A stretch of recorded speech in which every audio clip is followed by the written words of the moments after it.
ప్రతిరోజు మనం పాడుకునేది ఒకటే చరణం పాడుకుంటాం. పల్లవి ఒక చరణం అంతే, మొత్తం 5 చరణాలు ఉంటాయి. ఓకేనా?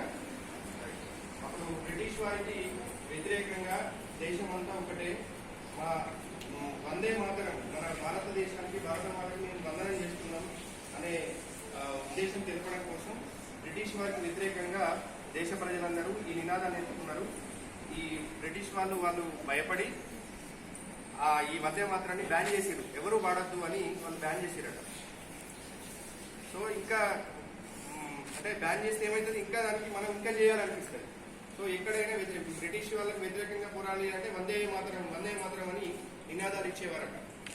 మనం సినిమాలు చూస్తూ ఉంటే కూడా అక్కడక్కడ వస్తూ ఉంటాయి, వందే మాతరం అని వస్తూ ఉంటాయి కదా నినాదాలు, స్లోగన్స్ చెప్తా ఉంటారు.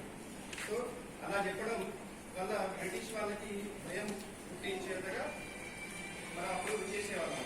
సో ఇది రాసి 150 సంవత్సరాలు పూర్తయిన సందర్భంలో ఇప్పుడు ఈ పూర్తి పాటను మనం వినబోతున్నాం.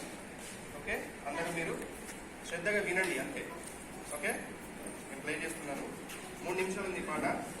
ఓకే.